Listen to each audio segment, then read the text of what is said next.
नमस्कार दोस्तों। आज हम एक बहुत ही महत्वपूर्ण विषय के ऊपर बात करेंगे। आज हम समझेंगे कि क्या बुरे विचारों से कुछ बुरा हो सकता है या नहीं। क्या बुरे विचार हमारा कुछ बुरा कर सकते हैं या नहीं। क्या बुरे विचारों से कुछ होता है या नहीं। अगर ये आपके समझ में आ गया, अगर इस बात को आपने समझ लिया, अगर आपने ये समझ लिया कि बुरे विचारों के आने से क्या होता है, होता भी है या कुछ नहीं, अगर ये आपने जान लिया तो आप अपनी ओसीडी से बहुत राहत पा सकते हो। काफ़ी आपको राहत मिल सकती है सिर्फ इस बात को समझने से कि बुरे विचारों से क्या होता है, बुरे विचारों के आने से कुछ होता भी है या नहीं। ज़्यादातर ओसीडी के पेशेंट्स को लगता है कि बुरे विचारों के आने से कुछ बुरा हो जाता है, तभी वो डरते हैं। लेकिन क्या ये बात सच है? आज की वीडियो में हम समझेंगे, तो चलिए शुरू करते हैं। तो क्या होता है बुरे विचारों से? क्या बुरे विचारों के आने से कुछ होता भी है या नहीं? पहले तो ये समझना होगा कि बुरे विचार हमारा क्या बिगाड़ सकते हैं, कुछ बिगाड़ सकते भी है या नहीं, या हम खामखा उनसे डरते रहते हैं, परेशान खुद को करते रहते हैं। तो सबसे पहले आपको समझना है कि विचार होता क्या है। ठीक है, तो इसको ध्यान से समझिए। हमारे मन में जो कुछ भी चलता है उसको विचार कहा जाता है, वो विचार होता है। लेकिन क्या जो कुछ भी हमारे मन में चलता है वो सब कुछ हमारे जीवन में होता है? क्या जो कुछ यहाँ चलेगा, क्या वो इस बाहर की दुनिया में भी होगा? क्या जो यहाँ होता है वो यहाँ भी होगा क्या? बिल्कुल भी नहीं। बिल्कुल भी यहाँ की दुनिया का, इस मन की दुनिया का, इस बाहर की दुनिया से कोई भी संबंध, कनेक्शन नहीं है। हम खामखा इस कनेक्शन को बना लेते हैं, मान लेते हैं और खुद को परेशान करते हैं। मन में जो चलता है वो कल्पना होती है। इस बात को गहराई से आप समझिए। मन में जो चलता है वो क्या होती है? वो कल्पना होती है, वो इमेजिनेशन होती है, वो कोई कर्म नहीं है। जो कुछ भी हमारे जीवन में घटता है, जो कुछ भी हमारे जीवन में होता है, छोटे से लेके बड़ी चीज़ों तक, वो सब कुछ कर्मों की वजह से होता है। वो सब कुछ कर्मों की वजह से होता है। अगर आज आप काम कर रहे हो, कहीं तक भी आप अपने जीवन में पहुंचे, तो वो आप अपने कर्मों के आधार पर पहुंचे हो। आप जहां भी आज अपनी ज़िंदगी में हो, तो आप सोच के यहाँ तक नहीं पहुंचे हो, सोच लेने से आप यहाँ तक नहीं आ गए हो। आपको नौकरी मिली है तो सोचने से नहीं मिली है। आप अगर कोई भी जॉब कर रहे हो तो सोचने से वो जॉब आपको नहीं मिली है, कर्मों से मिली है। कर्म आपने किए हैं। जो कुछ भी आप सुबह से लेकर शाम तक जीवन में करते हो, वो कैसे करते हो, कैसे आपको मिलता है? कर्मों के आधार पर मिलता है, कर्मों से मिलता है। सुबह से शाम तक हम जो कुछ भी करते हैं वो कर्मों के आधार पर ही करते हैं, कर्मों से ही पाते हैं, कर्मों से ही होता है जो कुछ भी होता है।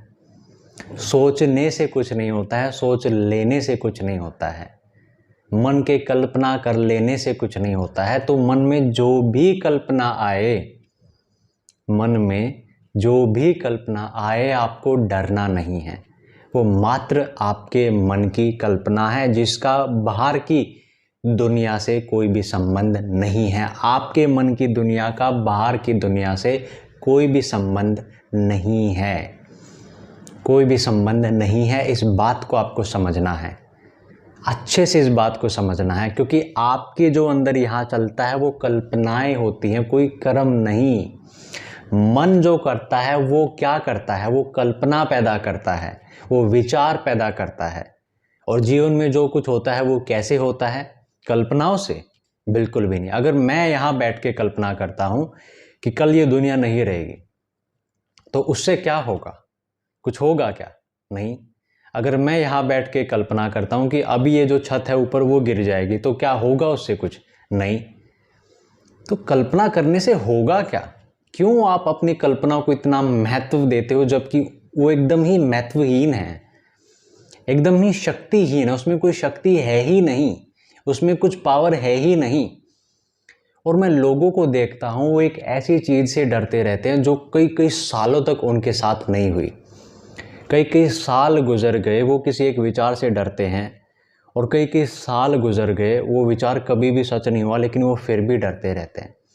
पता नहीं क्यों कल्पना को इतना महत्व देते हैं, जबकि उसका कोई महत्व है ही नहीं, जबकि उसके आने से कुछ होता ही नहीं है, जबकि मन के सोच लेने से कुछ होता ही नहीं है। तो ऐसा हमें नहीं करना है। अपनी कल्पनाओं को इतना ज़्यादा महत्व नहीं देना है। अपनी कल्पनाओं को महत्व नहीं देना है। कल्पनाओं से कुछ नहीं होता है, ये हमको जान लेना है। अगर आप ये जान लोगे कि मेरे मन के सोचने से कुछ नहीं होता है, मेरे मन में जो चलता है वो कल्पनाएं हैं, विचार है, और विचारों से इस संसार में कुछ भी नहीं होता है। टीडी का पेशेंट 10 साल तक अगर सफ़र करता है किसी प्रॉब्लम को लेकर, तो उसकी बाहर की दुनिया में कोई फ़र्क नहीं आता। दुनिया वैसे ही चलती है, आसपास के जो लोग हैं वो भी वैसे ही चलते हैं, सब कुछ वैसे चलता है, लेकिन वो अंदर से परेशान होते हैं। क्यों? क्योंकि वो अपनी अंदर की इस दुनिया को, इस काल्पनिक दुनिया को बहुत महत्व देते हैं, बहुत उसको वास्तविक समझते हैं, जबकि वो पूरी तरीके से काल्पनिक होती है। आप काल्पनिक चीज़ों को वास्तविक समझोगे तो डर तो लगेगा ही ना, और घबराहट तो होगी, लेकिन वास्तविक है नहीं वो, ये आपको समझना है। आपके अंदर की दुनिया वास्तविक नहीं है, वो पूरे तरीके से काल्पनिक है। आपके जो ओसीडी के विचार हैं, धार्मिक विचार हैं, हार्मफुल विचार हैं, ये विचार है कि मेरे सोच लेने से किसी को कुछ हो जाएगा। कैसे हो जाएगा भाई? किसी का जीवन आपकी सोच पर आधारित है क्या? किसी दूसरे का जीवन आपके मन पर आधारित है क्या? भगवान ने ऐसा हमको बनाया है क्या कि किसी दूसरे के सोचने से किसी को कुछ हो जाएगा, कोई और मर जाएगा, किसी दूसरे को बीमारी लग जाएगी हमारे कुछ सोचने से? ऐसा कैसे हो सकता है कि मेरे सोच लेने से किसी और को कुछ हो जाएगा? कैसे हो जाएगा?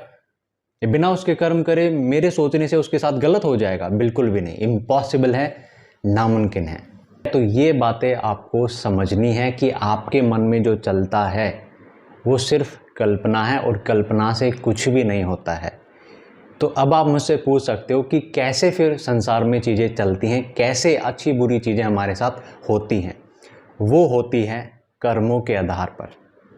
कर्मों से होता है जो कुछ भी होता है, अच्छा या बुरा, छोटा या बड़ा, सब कुछ जन्म से लेके मृत्यु तक जो भी आपके साथ होगा वो आपके कर्मों के आधार पर होगा, आपकी सोच के आधार पर, आपके मन के आधार पर, आपकी कल्पनाओं के आधार पर नहीं होगा, ना हो सकता है।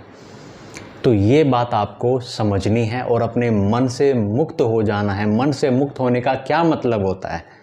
ये नहीं कि हम मन को ज़बरदस्ती रोक के बिठा के चुप कर दें, ऐसा नहीं। मन से मुक्त होने का मतलब होता है कि मन जो सोचे हम उसको सोचने दें, उससे ना डरे, ना लड़े, ना घबराए, मस्त रहे। किस विश्वास के साथ, किस समझ के साथ? इसी समझ के साथ कि मन के सोचने से कुछ नहीं होगा, ये हम जान लेते हैं, और ये जान के हम आराम से जीते हैं अपनी ज़िंदगी को। ठीक है, यही होता है मन से मुक्ति। मैं कई बार ये बात करता हूँ अपनी वीडियोस में कि मन से मुक्त हो जाओ। उसका क्या मतलब है कि मन को बंद कर दो, मन को शट डाउन कर दो, मन में कोई विचार ही ना आए? ऐसा नहीं है। मन में कोई बुरा विचार ही पैदा ना हो, क्या उसको कहेंगे मन से मुक्ति? ऐसा नहीं है। बुरे विचार सबको आते हैं, मुझे भी आते हैं। ठीक है, हर व्यक्ति को इस संसार में बुरे विचार आते हैं, तो उसको नहीं कहेंगे कि मन से वो मुक्त हो गया। नहीं, मन से मुक्ति कहेंगे जिस इंसान पर उसके मन के विचारों का कोई असर नहीं होता है, वो इंसान मन से मुक्त हो गया है। उसी को कहेंगे कि हाँ, उस इंसान ने, उस व्यक्ति ने मन से मुक्ति पा ली है, मन से मुक्ति पा ली है। जब आपके ऊपर आपके मन के विचारों का कोई भी असर नहीं होगा, तब आप कह सकते हो कि हाँ, अब मैं मन से मुक्त हो गया हूँ, मैंने मन से मुक्ति पा ली है। और कैसे ऐसा होगा कि आपके ऊपर आपके मन के विचारों का कोई भी असर ना हो? समझ के साथ ऐसा होगा। आपको समझना है कि मेरे मन में जो चलता है वो सिर्फ विचार होते हैं, कल्पनाएं होती हैं, कोई कर्म नहीं होता है, और बिना कर्म के संसार में कुछ भी नहीं होता है। कुछ भी नहीं होता है, कुछ भी नहीं हो सकता है। तो ये बात समझ करके आप अपनी कल्पनाओं से डरना बंद कर देंगे, उनसे लड़ना बंद कर देंगे, अपने विचारों से घबराना बंद कर देंगे, और जो भी विचार आएगा आपको स्वीकार होगा। और अगर स्वीकार होगा तो कोई विद्रोह नहीं होगा, कोई घबराहट नहीं होगी, और उस विचार में कोई शक्ति भी नहीं होगी, और वो धीरे धीरे करके अपने आप ही चला जाएगा। तो इसको हम कहेंगे कि मन से हम मुक्त हो गए हैं, इस स्थिति को कहेंगे। और ये स्थिति पैदा होगी आपकी समझ से, आपके समझ लेने से ये स्थिति पैदा होगी। तो समझ पर आपको ध्यान देना है, कल्पनाओं से नहीं डरना है, मन के विचारों से, चाहे कितने ही बुरे विचार क्यों ना आए। मैं कहता हूँ सबसे बुरा भी अगर कुछ है, वो भी अगर मन सोच लेता है तो उससे भी कुछ नहीं होगा। आज मेरे साथ यही स्थिति है, मन कुछ भी सोचे, बुरे से बुरा, मैं कहता हूँ सबसे बुरा, मुझ पर उसका इतना सा भी असर नहीं होता है। क्यों? क्योंकि समझ गया हूँ कि विचार मेरा कुछ नहीं बिगाड़ सकते हैं, विचारों के आने से मेरा कुछ भी नहीं होगा, कल्पना से कुछ नहीं होगा। जो होगा मेरे कर्मों से होगा। कर्म क्या करने हैं वो मैं डिसाइड करूँगा, मैं अपनी मर्ज़ी से डिसाइड करूँगा क्या करना है और क्या नहीं करना है। आपको भी अपने मन से नहीं डरना है, अपनी कल्पनाओं को महत्व नहीं देना है, क्योंकि उनका कोई महत्व है ही नहीं। आप खामखा उनको महत्व देते हो, उनको वास्तविक समझते हो, जबकि वो पूरे तरीके से काल्पनिक है, इमेजिनरी है। आपको लगता है कि वो पता नहीं क्या कर देंगे, जबकि उनके आने से, मन के सोचने से कुछ होता ही नहीं है जीवन में। ओसीडी का जो पेशेंट होता है वो इसलिए नहीं डरता कि वो बहुत बुरे कर्म करता है, बिल्कुल भी नहीं। ज़्यादातर ओसीडी के लोग जो मैं देखता हूँ, पेशेंट जो मैं देखता हूँ, वो बड़े अच्छे होते हैं दिल के, बड़े नरम होते हैं दिल के, बड़े साफ होते हैं दिल के, ठीक है। तो वो बुरा करते नहीं है, सिर्फ बुरी सोच से डरते हैं। करते कुछ नहीं है, करते कुछ नहीं है, लेकिन अपनी बुरी सोच से डरते हैं। उनको लगता है कि बुरा सोचने से कुछ बुरा हो जाएगा। ऐसा बिल्कुल भी नहीं है, सोचने से बुरा नहीं होता है, क्योंकि हमारी सोच काल्पनिक होती है और कल्पनाओं से जीवन में कुछ भी नहीं होता है। कैसे होता है? कर्म से। कर्म कौन करेगा? हम करेंगे। कैसे? जो हमें अच्छे लगेंगे, सीधी सी बात है, ठीक है। तो जो कुछ भी होगा कर्मों से होगा, कल्पनाओं से नहीं होगा, कल्पनाओं से नहीं हो सकता है। तो ये आपको समझना है, ये बातें आपको समझनी है, और इस समझ से, मन से मुक्त हो जाना है। इस समझ को पैदा करके मन से मुक्त हो जाना है। तो आज आपने जो कुछ भी सुना है उसको समझने का प्रयास करिए, गहराई से एक एक बात को समझिए मेरी, और इन बातों को अपने जीवन में उतारिए, तभी आपके जीवन में बदलाव आएगा। ज़रूरत पड़े तो दोबारा वीडियो को देखिए, परेशानी हो तो फिर वीडियो को देखिए, फिर इन बातों को सुनिए, फिर इन बातों को समझिए। इसको एक दवाई की तरह इस्तेमाल करिए। दवाई खाने से कुछ नहीं होगा, असली दवाई दवाई नहीं है, समझ है असली दवाई, ठीक है। आपकी समझ ही आपके लिए दवा का काम करेगी, आपकी समझ ही आपको इस मन से मुक्त करेगी, दवा कुछ नहीं करेगी। दवा सिर्फ ओसीडी को कंट्रोल करने के लिए, एंग्जाइटी को कंट्रोल करने के लिए खाई जाती है, दी जाती है। वो कोई एक क्योर नहीं है, वो सिर्फ एक कंट्रोल करने का तरीका है।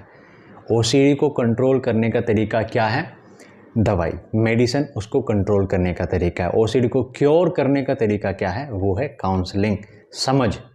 समझ पैदा होगी तभी ओसीडी क्योर होगी, तभी ओसीडी कंप्लीटली क्योर होगी। तो आज के लिए इतना ही। अभी मुझे इजाज़त दीजिए। खुश रहिए, हंसते रहिए, मुस्कुराते रहिए। दोबारा इस वीडियो को सुनिए अगर आपको ज़रूरत लगे तो, और इस चैनल को भी आगे बढ़ाइए। मेरे साथ मिलकर इस चैनल को आगे बढ़ाएंगे, शेयर करेंगे, उन लोगों तक ज़रूर पहुंचाएंगे जिनको इस वीडियो की ज़रूरत है, इस चैनल में जो भी कुछ मैं शेयर करता हूं उसकी ज़रूरत है। सब्सक्राइब भी करिए अगर आपको ऐसे ही वीडियोस आगे भी देखनी है। अगर आपको आज की वीडियो अच्छी लगी तो ज़रूर चैनल को सब्सक्राइब करिए, आगे बढ़ाइए। आप भी आगे बढ़ेंगे, मैं भी आपके साथ आगे बढ़ूँगा, आपको ऐसे ही सिखाता रहूँगा। हम साथ मिलके आगे बढ़ते रहेंगे, बेहतर खुद को करते रहेंगे, सीखते रहेंगे, समझते रहेंगे और खुद को पूर्ण रूप से ठीक करेंगे। मैं भी ज़ोर लगाता रहूँगा और आप भी ज़ोर लगाते रहना। मैं भी आपको समझाता रहूँगा और आप भी मेरे साथ समझते रहना और ख़ुद को ठीक कर लेना। खुद को ठीक करना, आपको मेरी मदद चाहिए, आप मुझसे भी अगर अपनी काउंसलिंग करवाना चाहते हो तो मोस्ट वेलकम। आप इस नंबर पर कांटेक्ट कर सकते हो, डिस्क्रिप्शन में भी नंबर है, आप वहां पर कांटेक्ट करके मुझसे संपर्क कर सकते हो, अपनी काउंसलिंग शुरू करवा सकते हो, अपना इलाज शुरू करवा सकते हो। तो आज के लिए इतना ही। खुश रहिए, हंसते रहिए, मुस्कुराते रहिए, आगे बढ़िए और याद रखिए कि कल्पना कोई कर्म नहीं है और जो होता है कर्मों से होता है। जो होता है कर्मों से होता है, जो होता है कर्मों से होता है।